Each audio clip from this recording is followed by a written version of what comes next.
E já que está no Jornal à Noite no Now, o Cardeal Américo Aguiar, Bispo de Setúbal, muito boa noite, obrigada pela presença.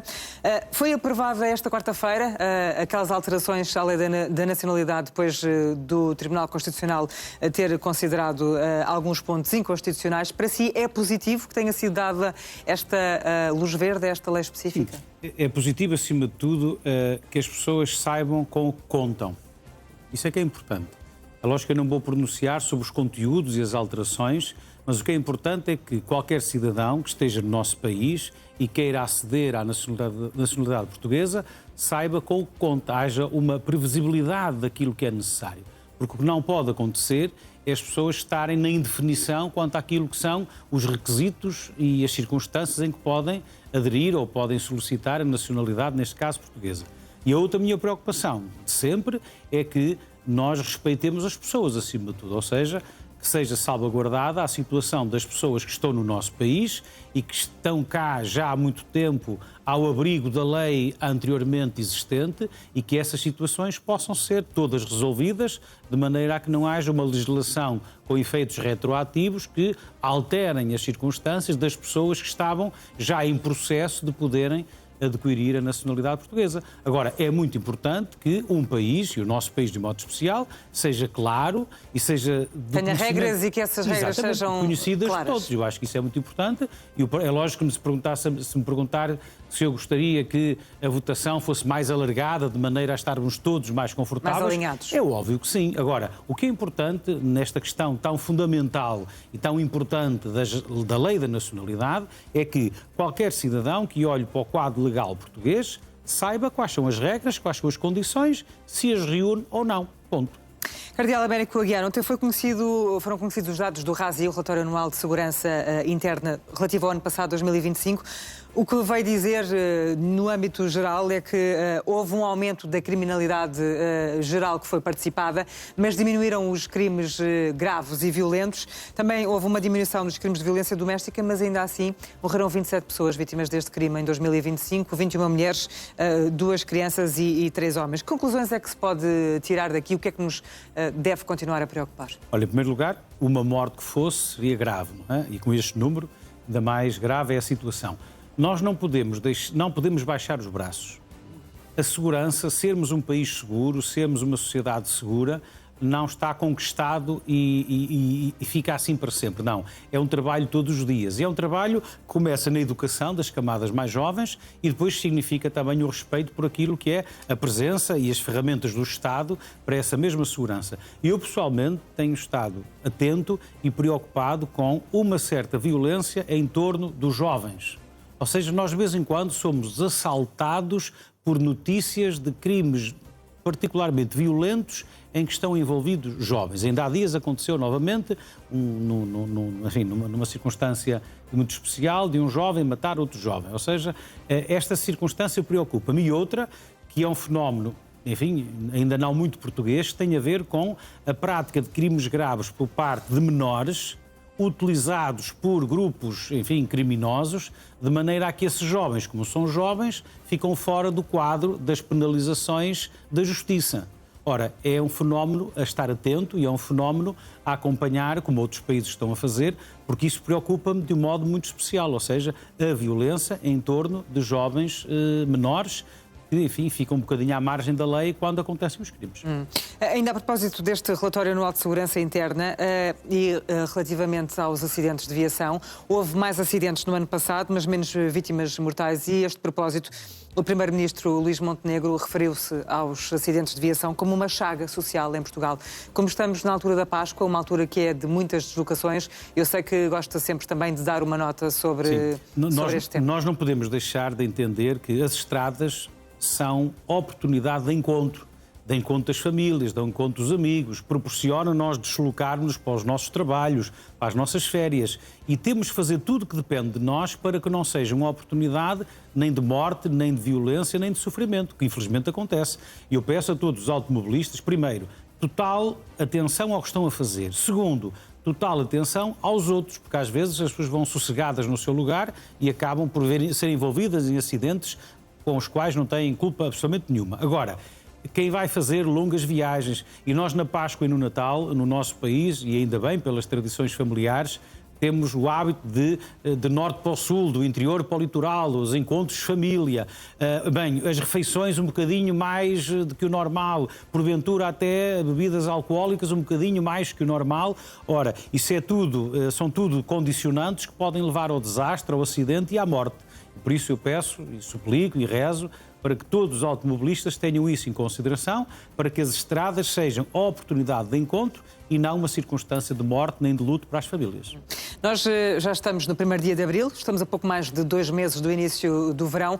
Há boas notícias para assinalar no que diz respeito a apoios ou ajudas para a limpeza de florestas e terrenos? E nós temos falado aqui, eu não quero ser uma ava goirenta, não é?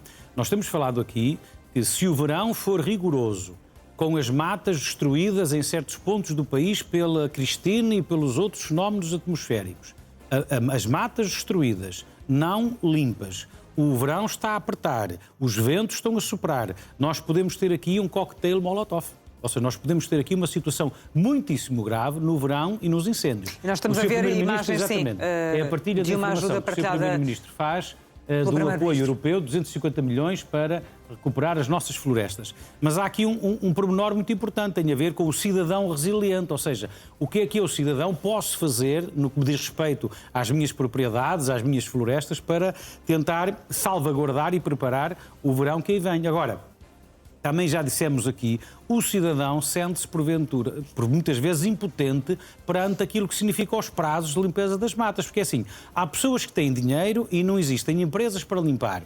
Há outras pessoas que não têm dinheiro, existem as empresas. E depois as empresas, como são poucas, funciona a lei do mercado, ou seja, os preços para contratar sobem. E há muitas pessoas que não têm a possibilidade de pagar. Exatamente, ou seja, nós temos aqui uma circunstância que pode levar a que as pessoas não correspondam como devem e como a lei obriga à limpeza das suas próprias matas e termos um verão que pode ser muito complicado no que diz respeito aos incêndios. E outra coisa que me faz alguma curiosidade tem a ver com as autoestradas. Nós tivemos ontem um incêndio na zona de Aveiro que cortou a A1.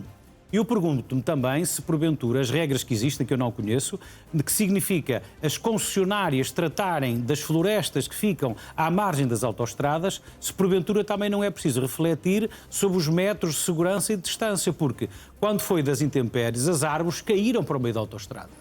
Ou seja, eu penso que, porventura, é necessário refletir se os metros de limpeza ao lado das autoestradas são os suficientes ou não, seja para a queda das árvores, seja para os incêndios, como estamos a constatar. Fica essa reflexão para ser feita. Cardeal Américo Aguiar, os bombeiros voluntários da Moita merecem destaque esta semana a propósito de um novo elemento. Porquê? É verdade, é que nós falamos aqui tanto de migrantes e às vezes, infelizmente, negativamente, mas a notícia é muito positiva.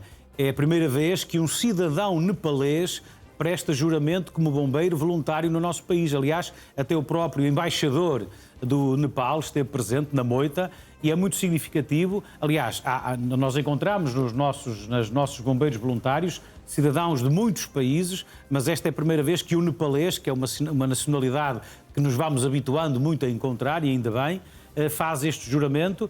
É um profissional de outra atividade qualquer, mas que vai ser bombeiro voluntário da Moita. Isto é de sublinhar e de agradecer. Fica esse sublinhado.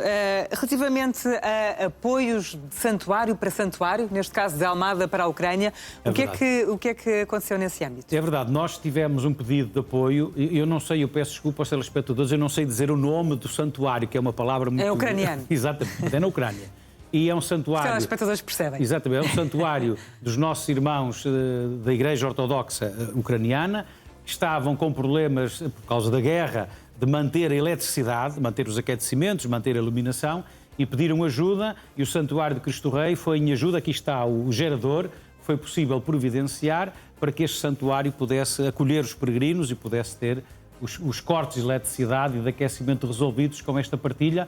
É o Cristo Rei, que está de braços abertos em Almada, também chega à Ucrânia.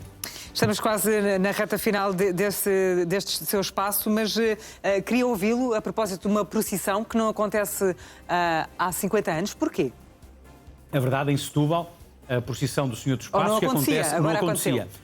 A procissão do Senhor dos Passos, que acontece no nosso país em tantas localidades, em Setúbal, desde o 25 de Abril, que não se realizava esta posição, foi possível organizá-la agora e desejo que nos próximos anos, e foi particularmente sentida e vivida pelas pessoas, o que me encheu o coração de alegria e de emoção, por sermos capazes de retomar estas tradições que são muito identitárias do nosso povo. Mas porquê ficou tantos anos sem acontecer? Pois, eu acho que tem a ver com o contexto sociopolítico da altura, e estas coisas, quando se interrompem, depois é complicado retomar. E, portanto, estamos a ver, 50 anos depois, tivemos condições para retomar, e foi um momento muito importante para a cidade, para Setúbal e para a Península, e que eu fiquei muito contente com isso. Nota muito rápida, andou por estabelecimentos prisionais? Fez visitas É verdade. a alguns deles? Estamos na Semana Santa, e eu aproveito também para salvaguardar isso. Hoje é quarta-feira santa, temos as celebrações da Páscoa, amanhã a missa da Ceia do Senhor, na sexta-feira a Paixão, no sábado a Vigília e no domingo, o domingo de Páscoa.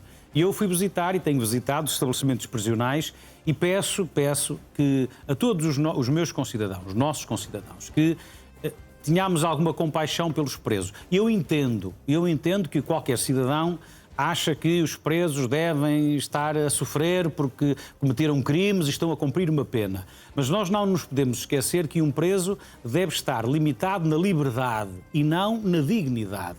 Isto é um caminho que temos que fazer. Eu sempre posso visito, desta vez voltei a visitar o estabelecimento prisional da Moita, e de facto é uma dor de alma as condições que nós encontramos, e da minha parte e da parte daqueles com quem eu trabalho, tentamos sempre minorar o sofrimento daqueles que estão presos. É certo que cometeram crimes, é certo que estão a pagar uma pena, é certo que prejudicaram e fizeram sofrer os outros, tudo isso é verdade, mas nós não podemos deixar de humanizar aqueles que estão em situação de reclusão.